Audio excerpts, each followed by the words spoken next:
Happy Wednesday. Welcome to Off the Roster. It is Dan Riccio and Cabby Richards with you here today. We are brought to you by our founding partner, ProLine. 18 plus to bet in store, 19 plus online, Ontario only. We are flying as a duo today. Lindsey Dunn coming back up from the winter meetings in Orlando, Cab, and we got a lot to break down today. We've got Dwayne De Rosario joining us, NBA champion with your Toronto Raptors. Danny Green will join us later in the show as well. We've got a lot to break down, including what was maybe a disappointing night for the Toronto Raptors. It was a disappointing night for the Toronto Raptors. No, we can't absolutely disappointing, bro. We can't really deny that. Yeah, there's no sugarcoating that one. 117-101 loss to the New York Knicks at Scotiabank Arena. It was a big Raps game. I was hyped for it. We were hyped for it. We teed it up yesterday, and not that the Raps laid an egg, but the Knicks showed the Raptors what it's going to take to get towards being a contender in the Eastern Conference. Yeah, that Knicks team, man, they are built for the NBA Finals. They're not like built defensively like Tom Thibodeau's squads, but Mike Brown's got these guys cooking offensively, and the ceiling feels like it's like by the CN Tower when Jalen Brunson is cooking, Karl Anthony Towns is cooking. That's going to be a tough squad to overcome, as we saw yesterday at Scotiabank. But we like to add some positive vibes to the conversation, so. Here are a couple, and I might be stretching here, but let's start with the first quarter. We like Cabby's positives, okay? We like Cabby's positives. Let's hear them. I try, brother.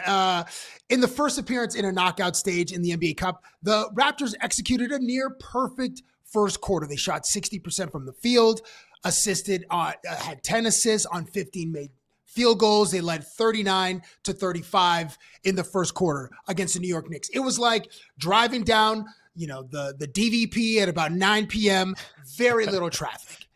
And then the second quarter was like getting onto the Gardner Expressway at 8:15 a.m. and everything changed. The speed it ground to a halt. But the first quarter, I'll say, very positive. But I know they have to play 4 quarters of basketball, but a bright spot. How'd you see the game, Dan? Well, it was... I don't want to get too down on the Raps here because it's been a really positive start to the season.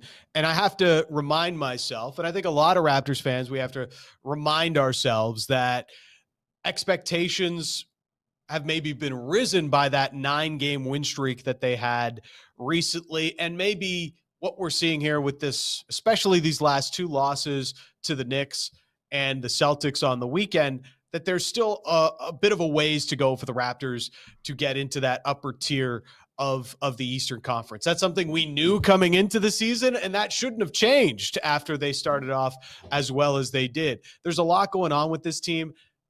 There are some positives, but they're looking for solutions. And in that second quarter, you just saw the Knicks show how much stronger of a team they are, how well they are run. They've got Jalen Brunson. He's a dog. He's going to take over a game. Josh Hart played really well, and the Raptors had no answers. Defensively, the Knicks were running all over them. They didn't have the offense going. They were outscored 34-13 in that one quarter, and that's essentially what decided the game. And I know the Raptors were +5 in the other 3 quarters, but it felt like the Knicks never really got uncomfortable for me in the game, Cab. That's a great point. For some of the lone bright spot in the second unit was Jacoby Walter, who was a second-year shooting guard. He had a solid night. Hit some timely shots.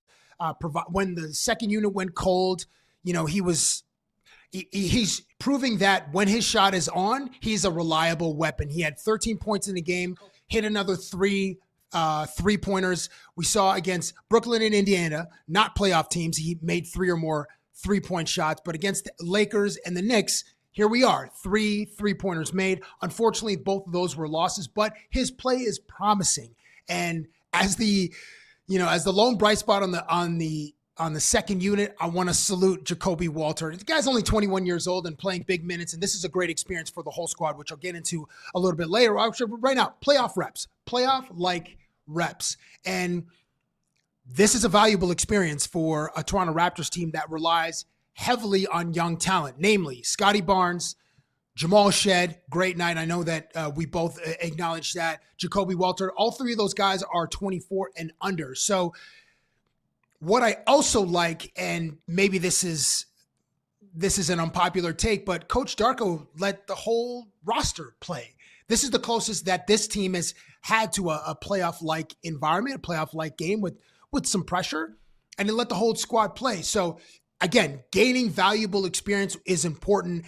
And I also want to say, like, the squad learning to play under pressure, learning to play against a proven contender, and the New York Knicks, I believe they've won 10 straight games against the Toronto Raptors. So a formidable opponent for any team. And this team, to me, I actually think to both of us, is built for an NBA Finals run, either an appearance or a run.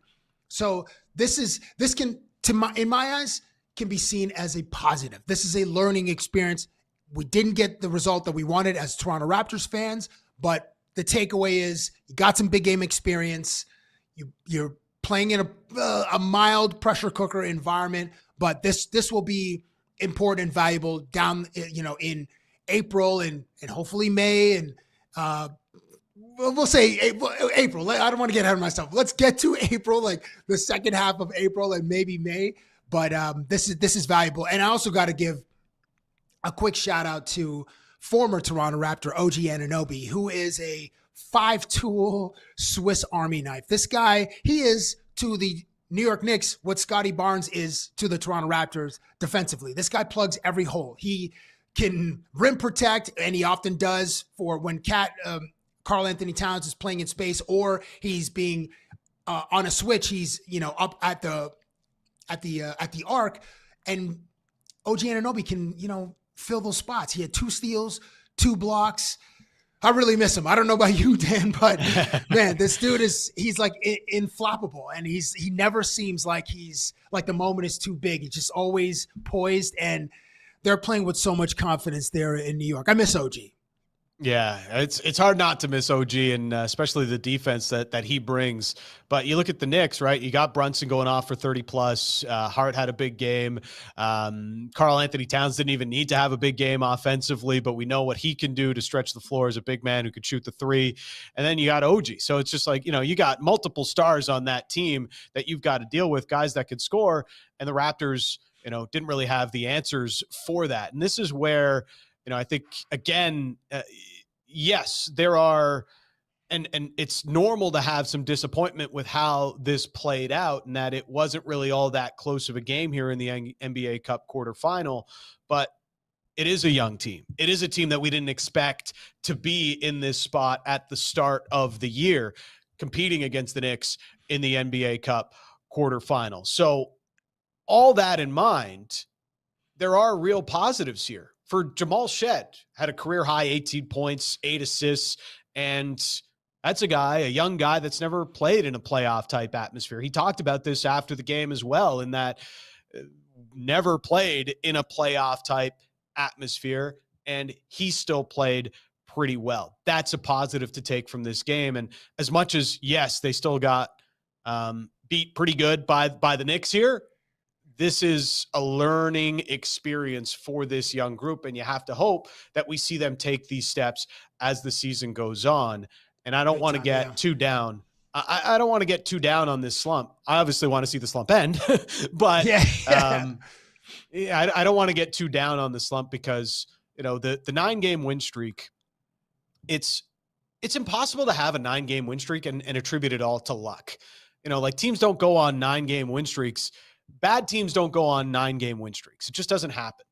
Yes, the Raptors had maybe a softer schedule. The injuries for their opponents were piling up. Maybe they were playing a couple of teams on the second halves of back to. Sure, like, all those things apply. It helps you build a 9-game win streak, but you still got to win 9 games in a row, which is very difficult to do. And the Raptors were able to do that. So is this recent slump more of a coming back down to earth, a regression? Yes. But also take into context how heavy the schedule has been for the Raptors, that they were last night missing 2 starters in RJ Barrett. And in IQ, Emmanuel Quickly. There's a stat about the Raptors without RJ Barrett, and their win percentage with RJ in the lineup is over 700. Without RJ, it's 333. This is crazy. So, I mean, this just tells you how valuable he is. And also, Dan, I think you're alluding to, just like there's some context that's missing in this time where Toronto is slumping. Like Toronto's missing one of its most important players in RJ Barrett, and hopefully he can return against. There are a few days, I believe Toronto plays Miami on Monday, so there's 3-4 days, which helps. 2 games in the next 10 days for them, Cab. So like they've got some time to get healthier here. Exactly, and Alex McKechnie and the training staff will have to do some wonders on Jakob Poeltl's back, because he's not playing in back-to-back games as he's nursing some back soreness or some pain. And I don't know if we got to get him like some new stimulus machine, or I don't know. I don't know what they got to do, but we got to get Poeltl as close to 100 as possible, as he's comfortable with, and only he knows his pain threshold. But at times, it looks like he was being hunted by the Knicks too. Josh Hart turned into kind of like Klay Thompson, was hitting. I think it was 4 for 7 from downtown, and he's been incredible in the New York Knicks starting lineup. I think they've won their 8-1 since he's emerged into the starting lineup. So anyway, back to Toronto. This timeline, as you mentioned, Dan, 2 games in the next 10 days will be good to get the squad back healthier than they've been and start to course correct the season. I believe Toronto's lost 6 of its last 7 games, something like that. You mentioned Poeltl. It's been clear the Celtics and the Knicks really targeted him on the Raptors defensive end of the floor. And it was something that, he's just not moving well right now. So the back issue is definitely playing a part there. And another player, I'm kind of curious about what's going on with Grady Dick. Now, he played 8 minutes last night. He was -11 in those minutes, took 3 shots, didn't hit any of them. And this is kind of carried on for what's been pretty much the whole season. His minutes are way down from where they were last year. He's averaging just 16 minutes a night. He was in the 20s last year. He averaged over 14 points a night last season. So he's not having the sophomore slump. He's having the third-year slump. I think what made the Raptors successful during that 9-game win streak was their depth, their strength in depth. And right now during this slump, the depth has kind of gone silent. I think Grady Dick is one of the big signs of that. There's a better player in there. We all know that. But the Raptors need to see him get to a better level than what he's been at recently if they're going to overturn some of the slumping that they've been going on. One player who is not slumping, as we get into some positives here, Cab, Shai Gilgeous-Alexander. Oh, my goodness. Second time in his athletic career he is named Canada's #1 athlete. He wins the Northern Star Award.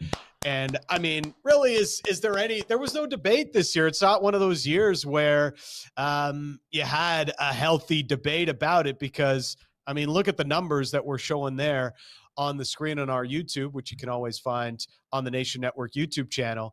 But he's an NBA Finals MVP, first Canadian to do that, and he also wins NBA MVP this year. So it wasn't too much of a debate. But one thing I think is clear to me is this guy deserves more love. I don't know if he's underrated. That's probably too strong, but it just feels like this may be a more basketball versus hockey conversation. But guys like Connor McDavid and Sidney Crosby, while they also deserve their flowers, they get more celebrated maybe than a Shai Gilgeous-Alexander does, despite how incredible he is in the NBA. He might be underrated as far as media attention in our country. I think that's where you're going with it. And I agree, if that's the point that you're making, if Shai Gilgeous-Alexander played in a bigger market in Los Angeles or New York or Boston, then maybe he would be leading SportsCenter more often. Although I'm not shading TSN's coverage. Just like I think it would be more in the public conscience in our country. Obviously, our country is dominated by hockey, but Shai Gilgeous-Alexander is having a generational run, and we need to acknowledge that. The stat there on the screen for the audio audience was a graphic from StatMuse. He's leading the league or he's second in the league right now in scoring, but he was the scoring title. He earned another scoring title last year, which put him in the company with Michael Jordan, Shaquille O'Neal, and Kareem Abdul-Jabbar. as the only players to win the regular season MVP, the scoring title, and the finals MVP. That is a generational run. And this dude is from Hamilton, Ontario, and he's proud to wear those stripes. He got the key to the city this summer, and he has a street named after him in Hamilton. So salute to SGA. I don't have the butter Converse kicks. Those are impossible to find. Got to go on GOAT or StockX to actually buy a pair of his sneakers. But I have nothing but, on this show, we have nothing but love for SGA and want to give him his requisite flowers because he is he's a world-class athlete and an incredible ambassador for our country on any court he steps into and any city he steps into in this country, in the United States and globally as he represents Canada internationally in basketball. He's a G. And we got to acknowledge that. I'm glad that we're doing that today. Salute to you, young man, for being recognized as Canada's Athlete of the Year once again. Yeah, SGA just an absolute stud and getting his flowers with another Northern Star Award. Just looking at the YouTube chat here, and Willie Stiles saying, Cabby, you're loving the Raptors a little too much. I know. Coming off the loss. I mean, what do you want? Also, hey, listen, listen. We gotta find the positives. You gotta walk through a lot of weeds to find the roses. So today we're walking through some weeds, and we found a couple of roses.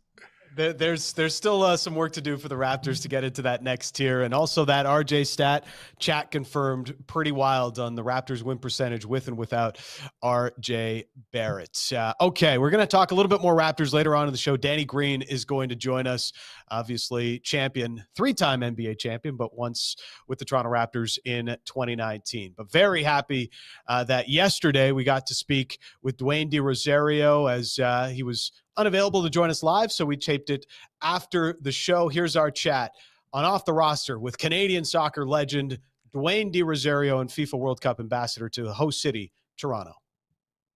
Now happy to be joined by 4-time MLS Cup champ, MLS MVP in 2011, one of Major League Soccer's top 25 players of all time, 81 caps, 22 goals with Canada, 2000 Gold Cup with Canada as well, an official host city ambassador of the FIFA World Cup. It is the legend himself, Dwayne De Rosario. Thanks for joining us, D-Ro. Thanks for having me, guys. Great to see you, bro. How was Washington? How was the draw, man? Oh, man, it was amazing. It was exciting. Obviously, the who's who in the soccer world was there. All the representatives from all of the nations that qualified was there. The head officials were there, and it was just a really pretty cool experience there at the Kennedy Center in Washington, D.C.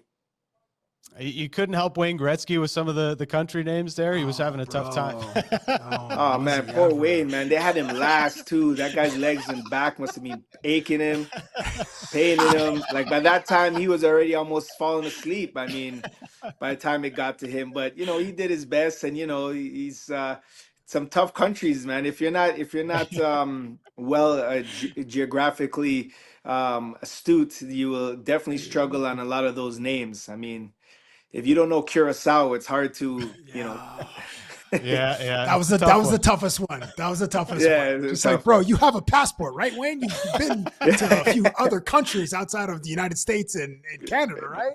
Right. That was tough. Besides LA and Vancouver and Toronto, Edmonton. Yeah, that's it. Yeah. So D-Ro, one of the things I didn't list because it was an award when you scored what I think is one of the greatest goals of all time, but you should have won the Puskás Award in 2005 for my money with that goal you scored with the San Jose Earthquake, and one of the greatest free kick goals of all time. We're going to roll in the viz here because it's a banger. I remember being a teenager and seeing it on the highlight reels and be like, a Canadian scored this goal? And it's just an absolute freak of a goal. Is it the best goal you've ever scored?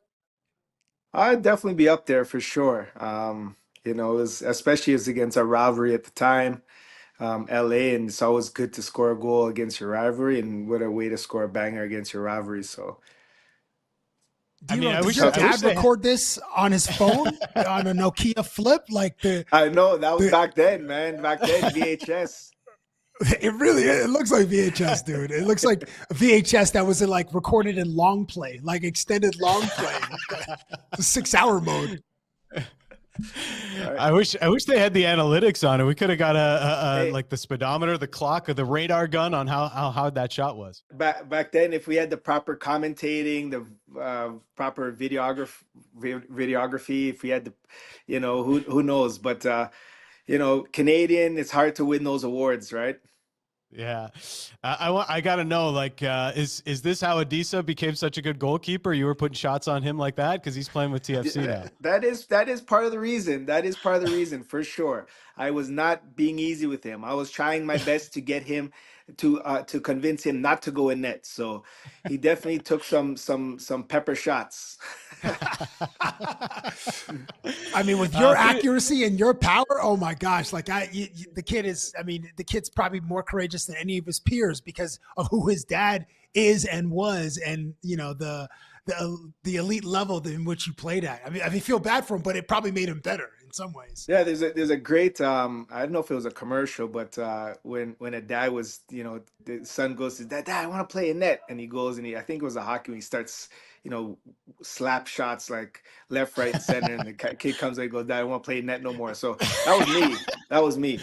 That was me taking, bullets left, right, and center, and even someone was like, oh Delivering man, bullets. like right by his head, and he's still trying to dive. The ball's already in the mesh, and he's still trying to dive and save it. So that's when I was like, okay, you know what? You're serious, huh? And he's like, yeah, dad. So that was it. So let's go. I got it's amazing, and I got to know, like, we showed that the clip of that goal, and this weekend MLS Cup was just awarded. Lionel Messi lifting the trophy.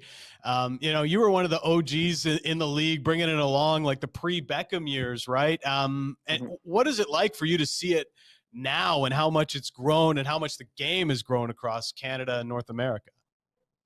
That's great. I mean, it's testament to even our national team. You see how many kids have passed through the MLS pathway and through the academy program. We see our U17 recently doing so well. It's nice to see. It's refreshing to see our U17 national team do well. A tournament that we struggled for many, many years and generations at the World Cup level.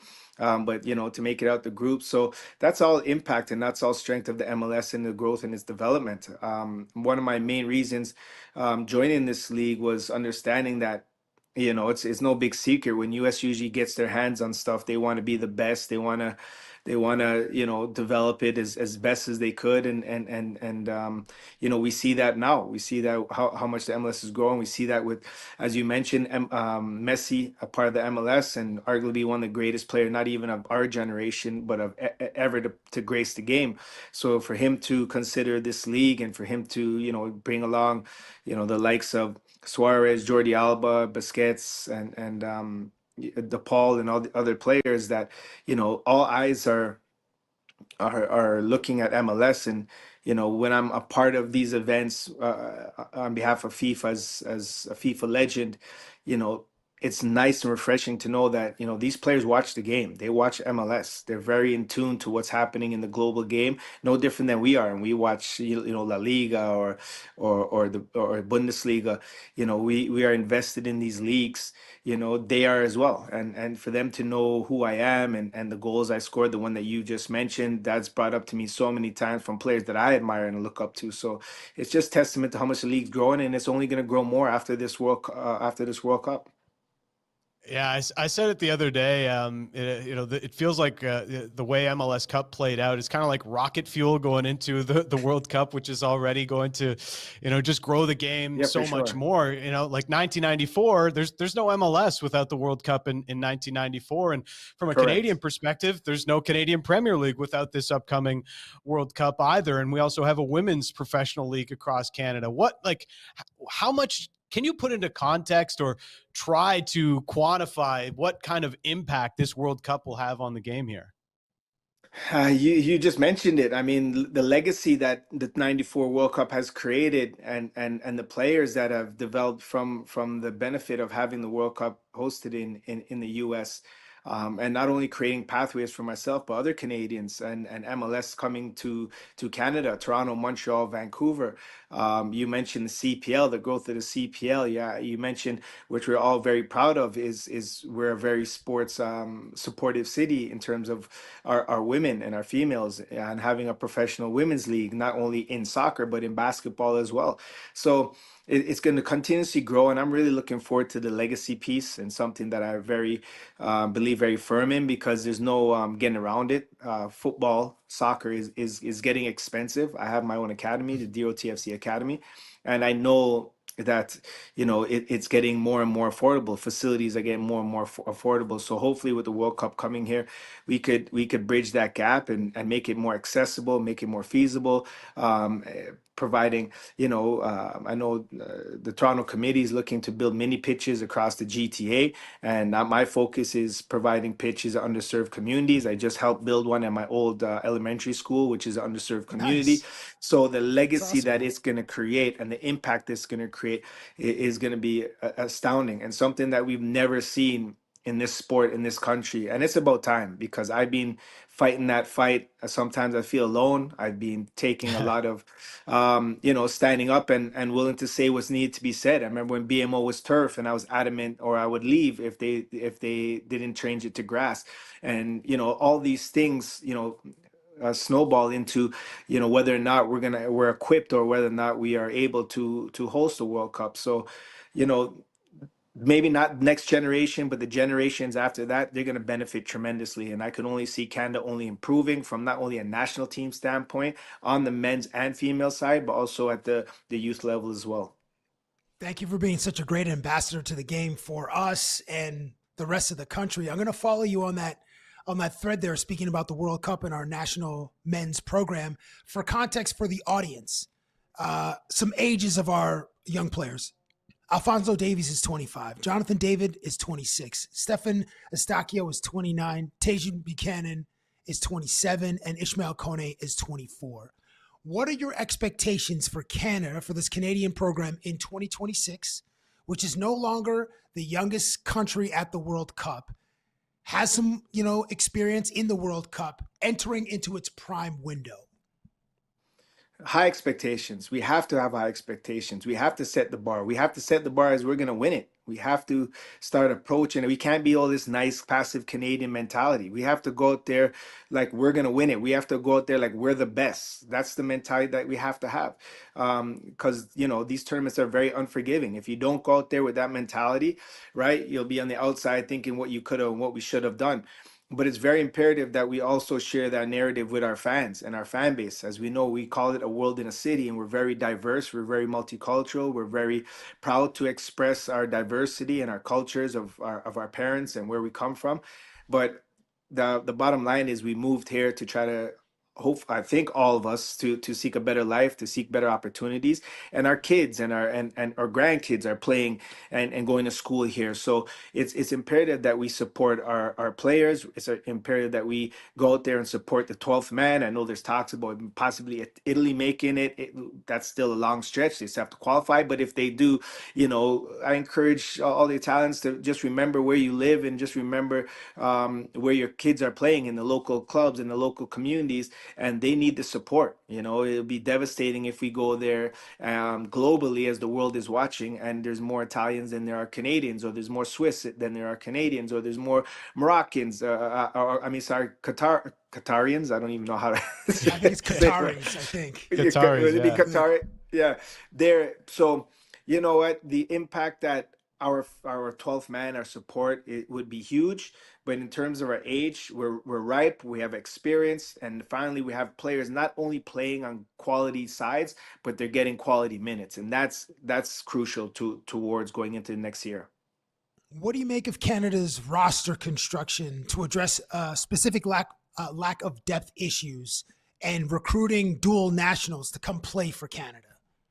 The whole world does it. There's no big secret. Let's be honest. If you look across the world, if you look at Holland, they're most of those players are, you had mentioned Edgar Davids, you mentioned, all Seedorf, all these players are from Suriname.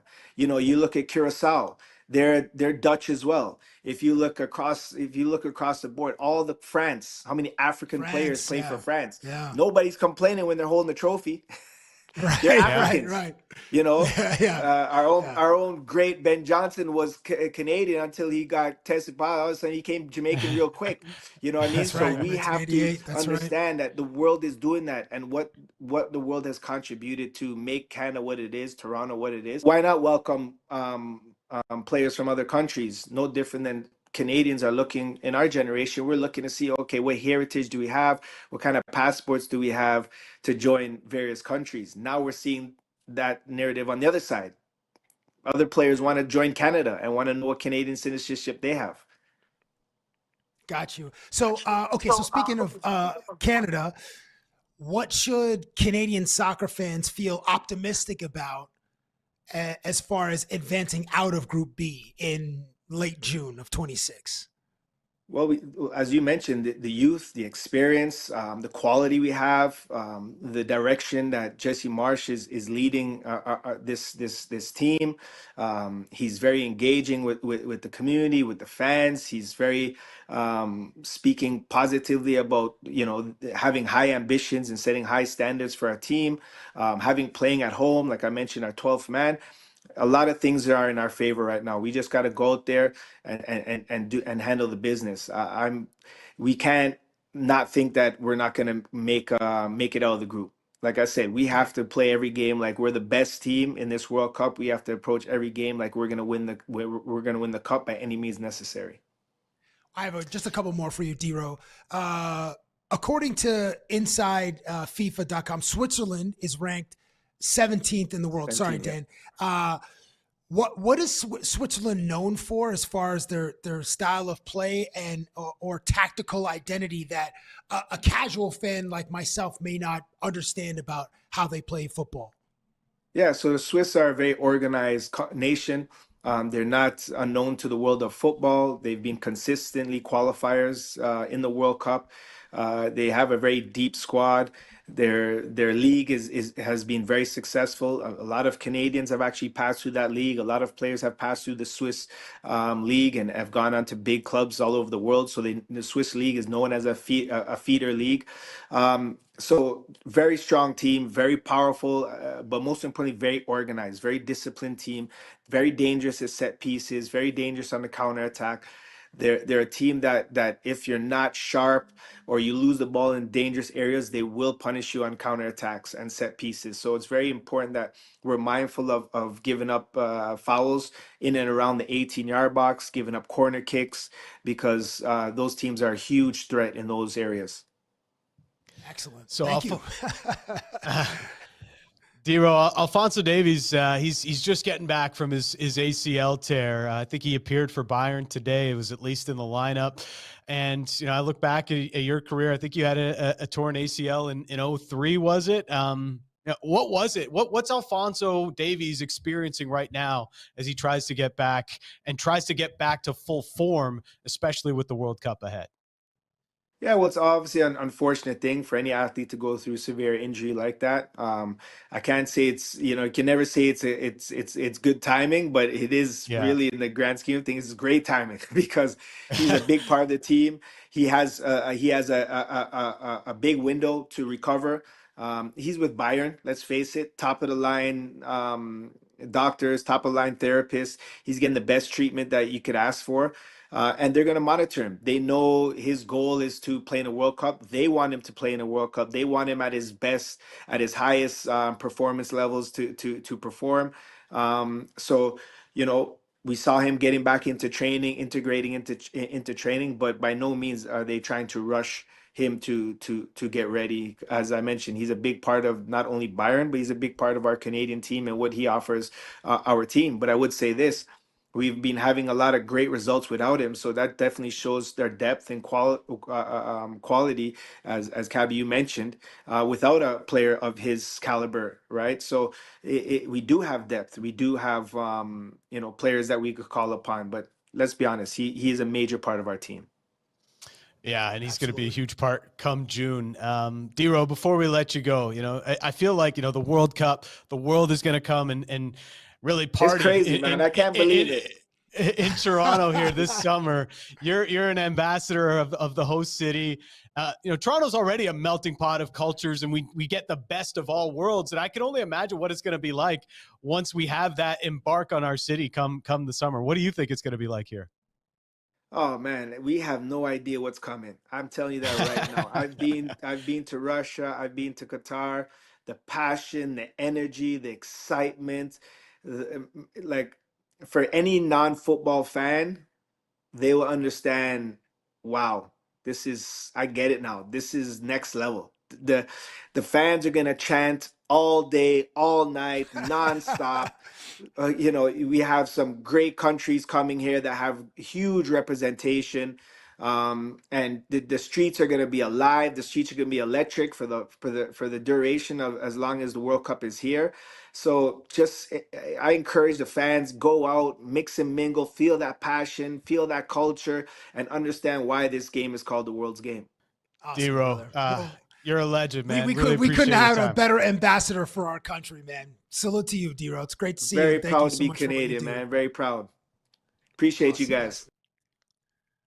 I love that dude. There man. is- I love D-Ro. Oh, D-Ro's unbelievable, awesome. man. Just like a true down to earth guy, and just true to who he is as an ambassador for the game in Canada and wanting to continue to see it grow. His kids are playing all over MLS. He's got another kid in TSC Academy as well, and he's growing the game with his own academy as well. So couldn't have picked a better ambassador for the World Cup here in Toronto.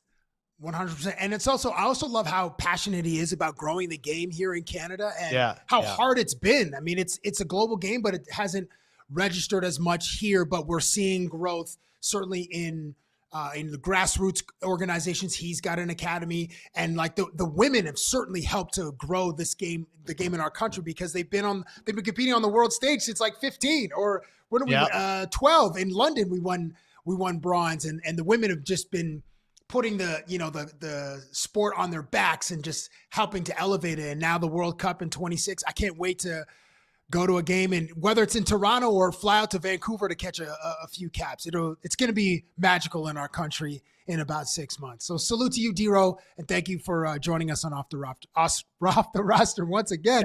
I don't know what the hell's going on here right now.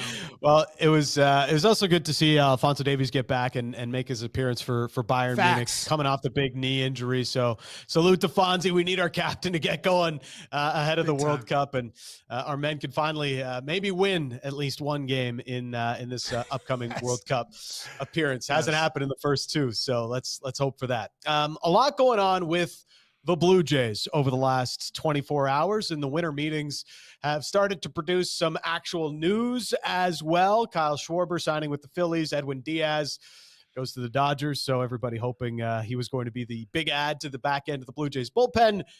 No, he went to the Dodgers for $69 million over the next 3 years. But we did get to see the Blue Jays introduce Dylan Cease as their big signing so far of the offseason yesterday. And actually, Cab, what I took most out of it is something his agent said, Scott Boras, during the introduction press conference. Here is Scott Boras speaking on how they ended up with the Blue Jays. What we did was, in our process, that Dylan interviewed everyone and really made a decision and directed me to go to Toronto and see if we could work out a deal, and we were able to get that done rather rapidly. Now, that's huge, because Scott Boras is usually like, I just want to go and find the best deal possible for my client, play it out. Let's see it play out till January, February. Like, let these teams really get themselves into a bidding war for my guys. Right. And I think it speaks volumes that Dylan was just like, no, I'm done. I've made my decision. Go figure out a deal with the Blue Jays. And maybe it doesn't end up working out. I mean, you never know. There's no guarantees in professional sports. Wait. Why are you bringing bad juju in, bro? The guy's I'm not bringing bad juju. I'm just for the Blue Jays. You said maybe this doesn't even work out. Homie, we haven't even seen him in a Blue Jays uniform yet. The point is, there's no guarantees. I like the signing. I think Dylan Cease is a great pickup for the Blue Jays. There are no guarantees in free agency. That's all I'm saying. You spent too long in Vancouver, Dan. You spent too long in Vancouver, where some of that doom and gloom is hovering over you. We don't want those vibes in Toronto right now, So it's I haven't seen the sun in about 7 days. My point is, I love the fact that Dylan Cease said, I want the Blue Jays. This is where I think I have the best chance of continuing to have success through my career. I'm hearing what they're doing. I see what they do with their pitchers, and I think this is the place. I know this is the place for me after I've assessed all my other options. I know this is the place that gives me the best chance to not only continue having success, but reach a higher level than I've been at before. And I love that mindset from Dylan Cease because it proves he's not just like, okay, I've got the bag. I can settle in now. I'm secure for the next 7 years and $210 million. I still know that there's another level I can get to. And I believe Toronto is the place that will give me the best chance of getting there. That's why I love everything I heard from Dylan Cease and his agent, Scott Boras, yesterday. All reports indicate that the Blue Jays have built a world-class facility in Dunedin. Everybody, it's the talk of Major League Baseball. Yep. The training staff is elite. The facilities are elite. The renovations at the Sky Dome are transformative. And the talent on Toronto's got to be exciting for anybody looking to join this squad. Like, they're Dan, the game 6 and game 7. Like, yeah, they're if the ball doesn't get jammed so in the bottom of the freaking of the wall, if IKF takes a bigger lead, if IKF takes a bigger lead from third base, but if Pages, the dude was batting 1 for 100, and it's strictly Robertson said he had a great 1 for 100, bro. But he's out there in center field, and if he doesn't make the greatest catch in the history of his life, we're World Series champions. Honestly, but I do. Yeah, that Pages catch was basically David Tyree with the New York Giants. You know, like that's how crazy that catch was. Yeah, great comp. What I do want to say about Dylan Cease, though, is this guy's been durable. You and I have spoken about him. Many people in the baseball world have spoken about it. The last 5 years, he's given you 32, 32, 33, 33, 32 starts, over 200 strikeouts in all of those seasons. He's last season, he led the Major League Baseball in strikeouts per 9 innings with 11. This dude is so there's that. The guy's a strikeout machine. He had Tommy John surgery in high school, so hopefully that is in the rear view and not in his future. This guy is an unbelievably lights out pitcher. He's been on the MVP ballot, the Cy Young ballot twice in those 4 years. So as one of the vibiest members of the Toronto Blue Jays, he's coming in with a Frisbee golf sponsorship. He's going to fit right into one of the best clubhouses in baseball, as we've heard, and Lindsay knows. Lindsay will be back with us tomorrow, but she just knows the personalities mesh. Everybody likes each other. They're all trying to win together. It's a legit team, and we will welcome Cease Mode when he steps onto the bump sometime in April. And I can't remember if the Blue Jays open the season at home or if they open the season on the road. Either way, he will get a standing ovation as soon as he takes the mound for Toronto next season. And we're excited. We are. And there was a couple of other notes. Mitch Bannon reporting that Shane Bieber was suffering from forearm fatigue towards the end of the season, and maybe that played a factor in him accepting the option to stay with the Blue Jays rather than test free agency. So something to keep an eye on. As Ross Atkins mentioned, they expect him to be ready to go for the start of the season or very close to it. So we'll keep an eye on that for Shane Bieber. The hot stove is getting hotter as well. Jesse Rogers out of Chicago saying that he thinks the Blue Jays will be the team that ultimately signs Kyle Tucker, which gets us all very excited. And also there is on the rumor mill that the Tigers and Dodgers could be talking a Tariq Skubal trade as That's well. Wild, so that's wild. Yeah, like, something. This team has more money than our Lord and Savior. And they've changed the math in at least in this sport where a large percentage of these big contracts are deferred. Like, yeah, you know what? Let's just talk about it in 2040. So it allows them to stay kind of competitive and not have to. There's revenue sharing in baseball, so not have to give the Kansas City Royals, the Tampa Bay Rays, or the Miami Marlins, I don't know, 30 or 40 million off the rip because or the Pittsburgh Pirates, because they have to sort of balance out the payrolls or whatnot. But it's an embarrassment of riches in the Dodgers. Listen, that mariachi music is going to hit different when Edwin Diaz comes out in the ninth inning in LA. Oh, it's gonna be cinema. As if they need more talent, bro. They already have Yamamoto. The dude's a cyborg. And they got Yeah. Shohei Ohtani, and they got Mookie Betts, and they got Freddie Freeman, and they got Yeah. Jeez, bro. They didn't have any bullpen options, so they had to play Yamamoto the day after that Right. he pitched in Game 6 Right, against the Blue right. Jays. So it's just like it's crazy, and they go out and they spend the most on Edwin Diaz. For anybody being like, "Oh, that's all he got," I mean, $23 million is like $4 million more than any other reliever gets in baseball. I mean, how much more do you want Edwin Diaz to get? The Blue Jays are never going to play in a $70 million contract range for a guy like Edwin Diaz. They still have to go out and add to the back of the bullpen. John Schneider mentioned that yesterday at the winter meetings as well. They still want to add back end of the bullpen help, and they do want to add another big bat. So those are things that are still very much on the Blue Jays' radar as the offseason continues. Quickly, before we get to Danny Green here, Cab, couple of notes on the National Hockey League yesterday. Bobby McMahon getting a 1-game suspension. Wasn't harsh. I think the player safety got this one right. I would just question, why did Gage Gonsalves get away with the knee-on-knee hits With the knee on to knee, Dakota yeah, Mermis? He did not get a fine. He didn't get anything. So a little bit curious about that, but Bobby McMahon will be serving a 1-game suspension. And it was a very difficult night on the NHL schedule for all 4 Canadian teams that were on the sched last night, Cap.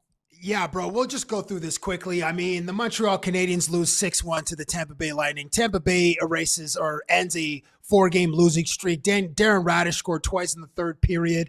Cole Caulfield's 11-game point streak comes to an end. And unfortunately, Montreal's dropped back-to-back games. They'll try to get a W in Pittsburgh on Thursday. Any thoughts on the Canadiens losing to Tampa Bay? Yeah, this is it's a tough one for the Habs, right? Like, they started 9-3 on the season. I think they're 5-8-3 since. So, some of the warning signs that were there earlier, maybe getting some help from their goaltending, maybe outscoring some of their issues defensively, starting to pop up. They've built themselves enough of a cushion that they should be okay, but they've got to get things rolling back in a better direction. They've been slumping since the start of November. Another team slumping, the Ottawa Senators have lost 4-3 to the New Jersey Devils. Since Brady Tkachuk has returned from thumb surgery, the Senators have won once in 6 games. The Senators recently lost every game in a recent 3-game homestand. They're on the road for 3, and they try to end that in Winnipeg on Monday night. So the 3-game road swing ends in Winnipeg on Monday night. Good luck to the Senators. How are you looking at the Ottawa situation these days? Yeah, I liked Brady Tkachuk after the game pulling the Aaron Rodgers and basically doing the RELAX mantra. Like, everybody needs to relax. We're going to be okay. But we need to see it a little bit. They're now second from the bottom in the Atlantic Division, the Ottawa Senators. Another fan base that's upset with their club right now is the Winnipeg Jets. They lost 4-3 to a red-hot Dallas Stars squad. Dallas has won 8 of its last 9 games. Jason Robertson is almost at the 20-goal plateau already. He's got 19 goals. He remains a top 3 goal scorer in the NHL. On a bright note, Mark Scheifele scored a pair. He's continuing to sprint towards his first 100-goal season, and the Jets, unfortunately, have lost 4 of their last 5 and trying to stabilize while Connor Hellebuyck is out with an injury. Yeah, but they need Helly back. Immediately, bro. They needed him back on Thursday. I mean, yeah. So they need him back. I don't know. Any optimism for you with Winnipeg, or is it just trying to ride it out until their Hart Trophy winner gets back? They need Connor Hellebuyck back like yesterday. It needs to happen. It needs to happen fast. And in Edmonton, another loss for a Canadian team. Connor McDavid is unlocking God mode. This dude scored late in the third period to force overtime. Unfortunately, Alex Tuck scored within the first minute of overtime, but McJesus scored twice. He's got 30 points in his last 18 games.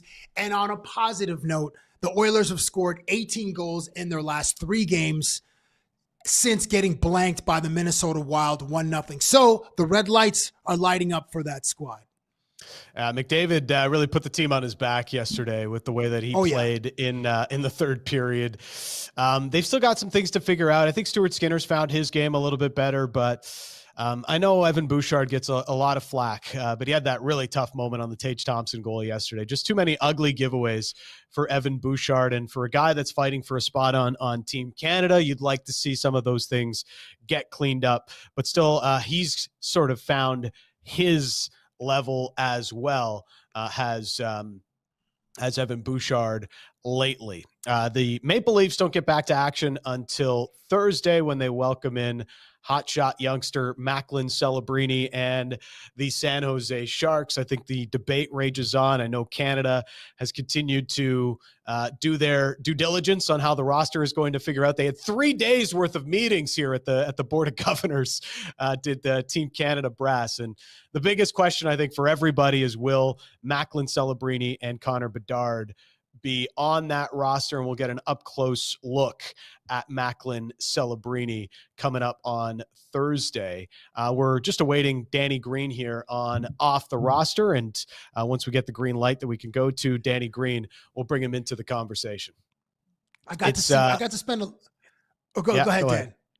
I was going to say, I got to spend a little bit of time with Danny Green this summer. He was a part of the NBA experience, he's a great ambassador for the game. And Danny I think he was overseas in the Middle East and running some camps or some clinics for some young players. And here in Canada, there was like a museum in Calgary where the Larry O'Brien Trophy, which he's hoisted 3 times, the trophy was here, and there was an NBA experience. Fans were watching, I believe, game 1 of Thunder versus Pacers. So I got to catch up with him a little bit, and he's just a great dude, great storyteller. I love that he's still involved with the game of basketball on the broadcast side. Inside the Green Room was a podcast that I listened to when he was here in Toronto, one of the first, almost a pioneer in a way, as an active player who was delivering thoughts and delivering perspective on the game while still playing. It's commonplace now, but he was one of the early adopters of getting out, having a voice, having a POV, giving great insights into the game. And we're happy to be joined by Danny. I believe, is he with us now? Yeah, we got Danny Green, 3-time NBA champ with us, ESPN What's analyst. up? Can you guys hear me? Yeah, we're hearing you good, Danny. How you doing, man? Good. Sorry, I had some microphone difficulties. It wasn't connecting for some odd reason, so I just went without the mic. But everything's good. How you guys doing? Yeah, we're doing. It's great to see you. Yeah, same for a long time. Gabby, how's everything going, man? Not too bad, man. I'm still struggling as a dad, but we don't have to get into it in this conversation. Aren't we all? How are things? Right. Okay. You have 2 now, right? Or one on the way? I do have 2. I have 2. He's 4 months. Yeah. Yeah. So the second one's 4 months. Yeah, we're in it. We're in it. So yeah, no, parenting is same, brother. Probably the hardest job you'll have in the world. Especially if you're actually in it. If you care to do it, like if you do it, yeah, parenting is no joke. And again, I'm very new in it, so I can't even act like I've been doing this for a long time. So and you play for Greg Popovich, and that's. Yeah. I was going to say, and you play for Greg Popovich, which was definitely not a walk in the park. And if parenting is harder than that, it's got to be real. Sorry, Dan. I was going to say, parenting or guarding LeBron James, what's harder? Bro, I mean, don't get me wrong. Playing for Pop was tough. Playing for Braun, definitely tough. And this has I've only been parenting for 2 years. So I'm gonna say parenting, especially I got a long ways to go. I got another 20 years of doing this. Especially if we want more. I think we're gonna try to get more if we can. We got 2 now. Really? Wow, bro. Yeah. Wow. Yeah. You really are a shooter. Anyway.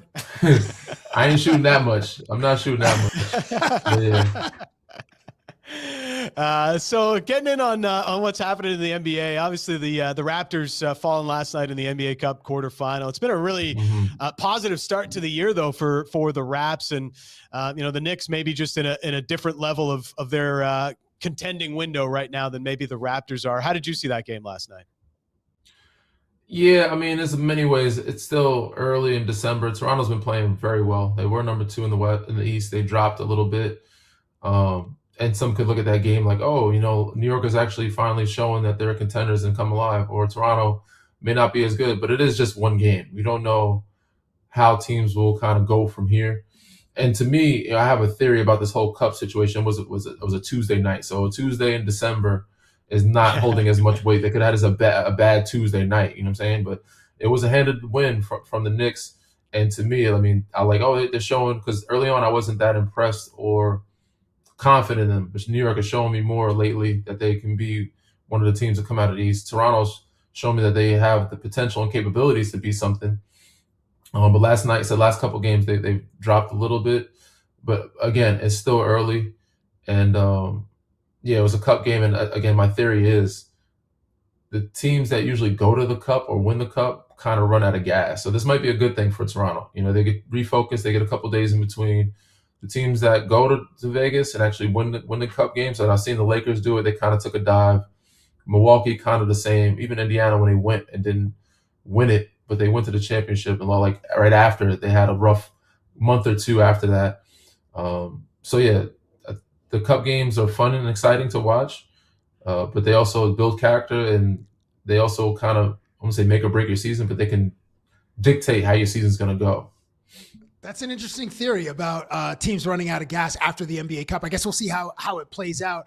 Denny, from your experience, when you're down 2 starters in a basketball game and it's a next man up opportunity, do you remember there being a lot of optimism in the room, or were expectations measured?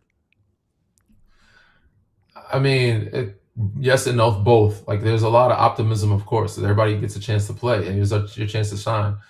But the expectation also wasn't for you to be filling the guy's shoes that makes $60 million. It wasn't like, Kawhi Leonard's out, so you got to play like Kawhi Leonard. No, it's like, we need 2 or 3 guys to try to play close to what Kawhi Leonard brings to the table. But there was optimism that we had a good group and that we can win games. It wasn't like, oh, you had to score 30 or 40. It was like, you have to do your job. We have enough guys to do their job. If you rebound, you take charges, you move the ball, you shoot the ball, we should be good enough to stay afloat and win games. So there was always a lot of optimism. That's where everything starts when it comes to sport: confidence and optimism and being positive. And you got to let that trickle down and up from the bottom of the bench to the front, and from the top of the front office to the bottom of the bench. You want to be in a good, happy, headspace and great energy space to where everybody's performing at a high level. And in that question, I was referencing the Toronto Raptors, because yesterday Emmanuel quickly did not play, and RJ Barrett is still out with injury for the Toronto Raptors. Now, in your first year with San Antonio in 2012, you started about half of your games. How valuable was it for you to get like playoff-like or big game experience, especially when you played against your rivals at that time in the regular season, the Lakers, the Mavs, the Grizzlies, and then obviously in the playoffs? For Toronto last night, kind of playoff light, but your experience getting to see the court in some of those games and those environments. Yeah, 2012, if I can go back, if I remember correctly, this was the year I moved into the starting lineup like halfway through the year. Manu was having hamstring issues, and they had to put him on minute restriction, and they brought him off the bench at that time. So, I mean, I lucked out. You know what I'm saying? Like, it happened. Right time, right place. Timing was perfect. But it was very important, because if you remember the end of that year, the teams that were the most contention that we lost was to OKC. If I had more reps in those type of atmospheres or against those type of teams, I probably could have been more prepared for that type of moment. I played okay, not good enough, but then ultimately in the OKC series, I went from starting to barely not playing at all, like being benched, coming off the bench and playing like 5 minutes a game. So yeah, it was a tough series for me. I learned from it, bounced back, and grew from it. So that year was very much a learning year for me. But again, if I had those more minutes on the road with the groups or playing against those top tier, but I got a good amount of experience. But it definitely helped. Every experience helped, for the next chapter, and I needed that year for me to grow and to become who I was.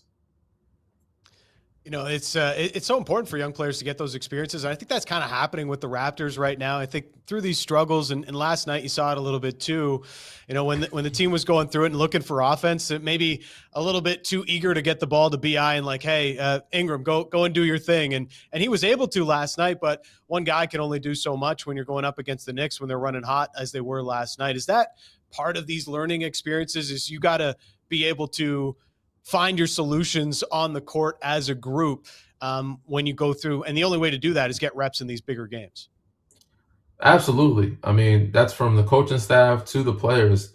And a lot of times you got to make the calls on the floor as players. Like the more the reps you guys get with your group in those situations, you'll know what adjustments you need to make, and you can make them easier on the fly when you communicate it and do it better. It's like, all right, they may not have done that before. We got to go zone today. If you've done it 10 times before, which again, I go back to the finals of 2019, we had never played a box in one or a triangle in two, but we did it. But we've done enough other things to where we can kind of adapt and adjust to it quickly. We had defensive players and smart, high IQ guys, and we were veterans to be able to make it work.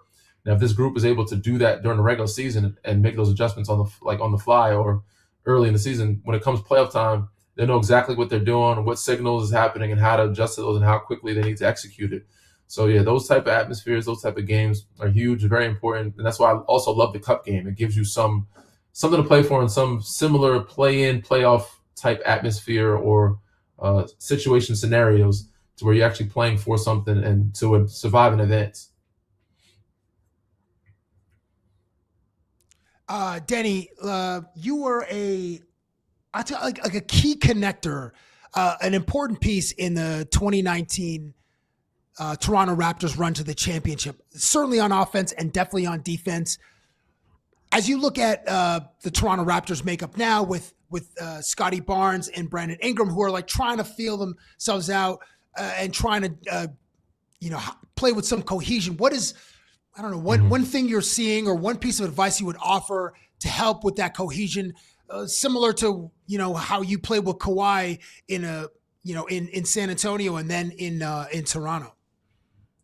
Obviously, familiarity helps with everything, right? The more, I mean, they were playing hard and working together, which we'd love to see. Darko's got them playing at an unbelievable high level, so shout out to him. But the more time you spend together on the court and off the court and building that bond and that chemistry and that camaraderie, that helps a ton.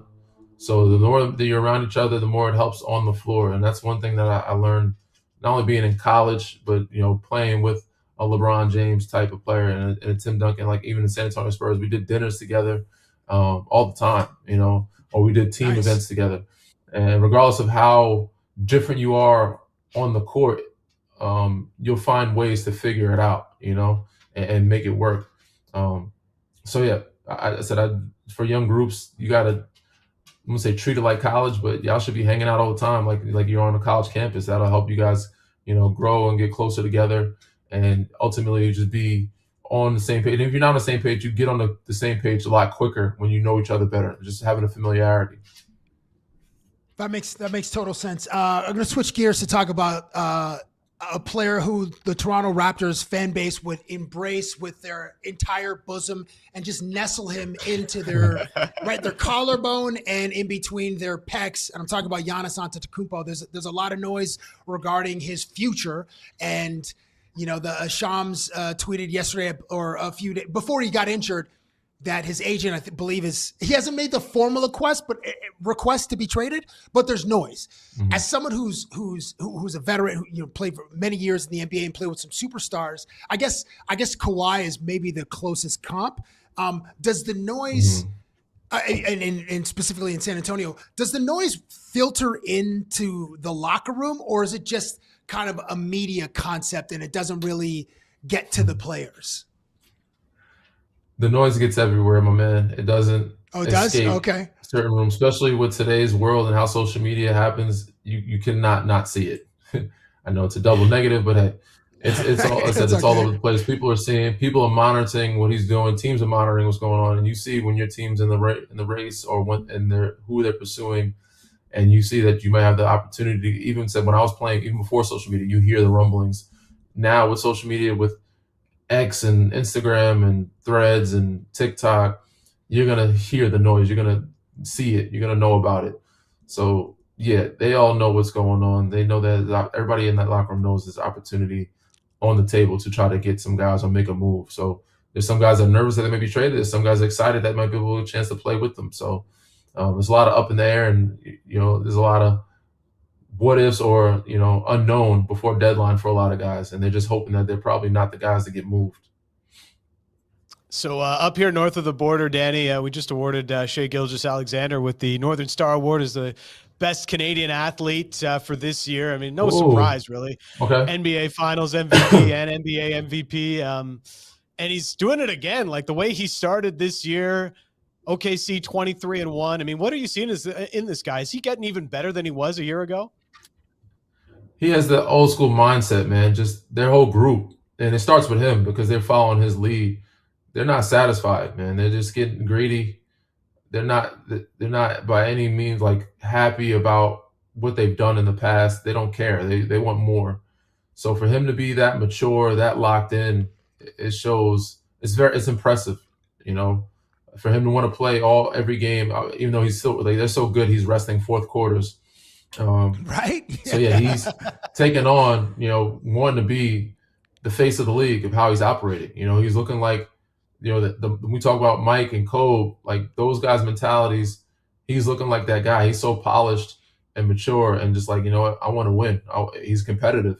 I know everybody wants to see an American be the face of the league, but this kid is really, taking that step.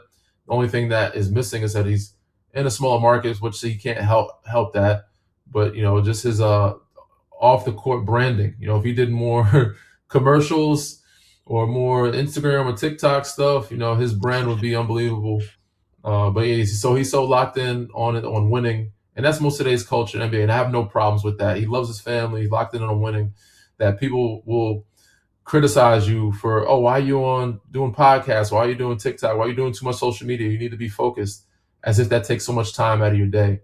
So in today's world, it's unfortunate. If you want to be locked in and focused and win and be taken serious as a basketball player, you can't do both at the same time, which ultimately hurts most guys' brands. So I think everybody just wants to see him venture out more as a personality, see more of his personality, because they're very like San Antonio Spurs like, and Kawhi and Tim Duncan like, where they're just, I wouldn't say bland, but they don't show a lot of emotion, but they get it done, man. And he's been doing it at a high level for some time now, and he stays consistent. He's going to be up there with one of the greats, probably if not the greatest Canadian. He definitely will be the greatest NBA players. He's got to catch Steve Nash. Yeah. But I think he can do it. Yeah. But again, he might be up in the conversation with the Mikes and Cobes if they continue this run for the next 8 to 10 years. He's been unreal. He's got to help the brand get on the inside the green room with Danny Green. That'll help the brand. Yeah, why not, right? Why not? Let's go. Danny, we really appreciate the time, man. This has been a lot of fun. Thanks for this today. Appreciate you guys, man. It's always good to catch up, Cabby, man. It's good to see you guys. Good luck the rest of the way. Yeah. Thank you, Danny. And thanks so much for joining us from the West Coast. I know it's hella early over there, so we appreciate you getting up early to rock with us, man. The kids are up, so yeah, I'm with the kids. I got to get up with the kids. Yeah, so okay. Fair enough. Yeah. Thank you, brother. Danny. All right, man. You guys be good. Yeah, you too. There is Danny Green, 3-time NBA champion and Inside the Green Room podcast. Also ESPN analyst and Spectrum Sportsnet analyst as well. So he's doing it all now. Cab is Danny Green. He has been doing it all. I mean, the dude is like he's playing. He's giving his perspective on the game. The dude, I mean, he's all over the place. Well, like all over the place in that just helping to grow the game, be a global ambassador, just always super cool, man, and just one of the game's great shooters and 3-and-D guys. Like before it was like super buzzy. That's what Danny Green's role was, and he really excelled in it. And he's just always so calm, bro. Just I'm sure after a few whiskeys, like he could probably tell like some unbelievable stories because he's played with so many different personalities. But I imagine one of the roles that he played on any 12-man roster was just bringing a calm poise. And that's what I really love about his game. It's just, you're going to get 3 or 4 3-pointers, a corner three, or just coming off a screen. And then you're going to get great defense. He didn't answer the question about LeBron though. You kind of slipped it in there. Like, is it harder to be a kid, or I don't know if he heard it. Is it harder to be a parent or guard LeBron James? I'd be interesting to hear what he would say about that, because guarding LeBron James, certainly in his prime, like those Spurs years, that would have just been tough. almost impossible. Double teams all day. Yeah, it would have been tough. Shai Gilgeous-Alexander goes tonight with OKC against the Phoenix Suns in another NBA Cup game. So we'll see if they can stay hot. 23-1 on the season. Just unbelievable story with SGA leading that group. It's time now for our Proline pick of the day. When watching your favorite sports, make things interesting with Proline. Must be 18 plus to bet in-store and 19 plus to bet online with Proline Plus. Must be in the province of Ontario at the time of play. Please play responsibly. And our pick today, well, my pick for today is going to look at the New York Rangers and Chicago Blackhawks game. I'm going with JT Miller for an anytime goal. The Rangers have kind of been sputtering here and there, but they're starting to find their game. Their defensive game really good. JT has been all around the net, hasn't scored as much as he did in Vancouver. I think he gets one tonight against the Chicago Blackhawks, which should be a fun one, with the Blackhawks obviously being led by Connor Bedard. I was looking at James Van Riemsdyk, and I guess this matchup is Detroit versus Calgary, because JVR has somehow unlocked 2014 JVR. He's got 6 goals in his last 7 games.